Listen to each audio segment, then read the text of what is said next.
Hey, it's your friendly neighborhood geek here doing another movie review, this time on Gamera the Brave. Yes, this came out April 29th, 2006. This was directed by Ryuta Tasaki, I think that's how you say his name. Yes, this one, I like it. It's okay. I think fans of Gamera are kind of indecisive about this one because okay. I didn't want to spoil Revenge of Iris, the final movie in the in the Heisei trilogy. Um, Huge spoiler warning. Please watch my first Gamera review before watching this one. Um, so at the end of Revenge of Iris, well, I'll say spoilers in three, two, one. Okay, so at the end of the last Gamera movie in the Heisei trilogy, it kind of ended on a cliffhanger. Yeah, a effing kaiju movie ends on a cliffhanger. Well, for me personally, when I watched it, I felt more like it was open-ended, but people who've seen it, fans, feel like it was a cliffhanger. And, um, this movie, when it opens up with a different Gamera, which could be Gamera from the Heisei series, sacrificing himself to destroy an army of Gyaos, the creatures that are kind of considered Gamera's arch enemy. But that sequence at the end of Revenge of Iris, that sequence took place in a city. In the opening of Gamera the Brave, that sequence takes place in like a village town or something, like a village surrounded by, trees and forests and stuff like that. So in a way, I kind of feel like this is like a successor to, to Revenge of Iris, but I don't know if you want to consider it like a straight up sequel. I don't think it was intended to be a straight up sequel to that movie. But, for them to have that opening be similar to the way that Revenge of Iris ended makes me think that it was like a spiritual sequel to that movie. There is like a fan film or something called Gamera 4 Truth, I believe, or something like that. Um, that's a lot of information. There's a video on YouTube that kind of goes into more detail about it. You could go to IMDb and kind of read up on it. That's a weird one. It's like I think it was a non-funded project that I think the director of the Heisei trilogy was trying to make. Like there's footage of it. It has a kind of a fan film quality. Like I said, Gamera 4 was intended to be a direct sequel to Gamera 3, but like I said, that's my information on that's kind of hazy, so that's a really weird one. But of course, people want that. There's clips of it, but there hasn't been like a full feature film released of it. So of course, fans really want to see that. I know I'm kind of going all over the place, but I apologize. So yeah, Gamera Truth. If you're interested in that possible fan film, whatever, I recommend you Google that or look it up on YouTube to get more information about it.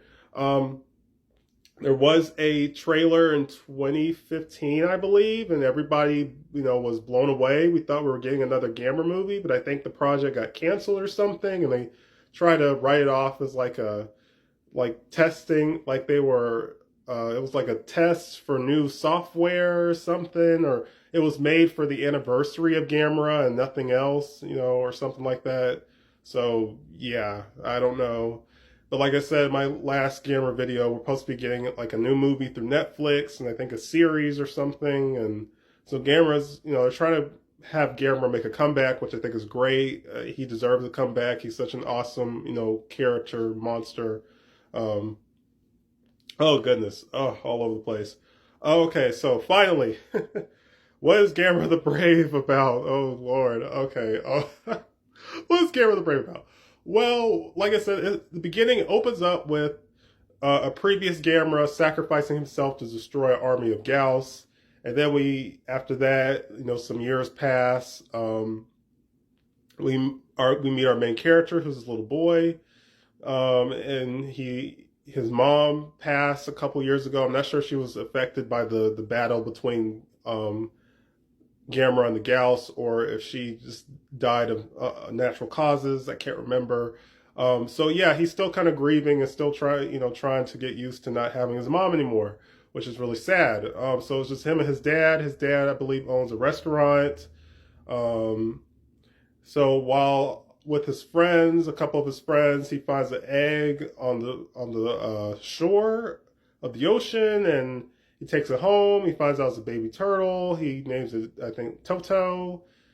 And the turtle ends up being like another Gamera or the species or whatever. So of course Toto starts, behaving weirdly and starts doing a lot of weird things, and he starts to grow. And um, the monster you see behind me, I can't remember the monster's name.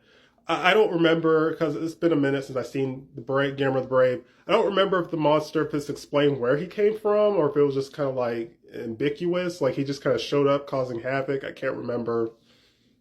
But yeah, another thing I kind of forgot to mention in the first video, in the Heisei trilogy, Gamera was kind of like more like he was a protector of the planet and its people, so to speak. So he kind of had a connection with humanity and nature and all that stuff in the Heisei trilogy.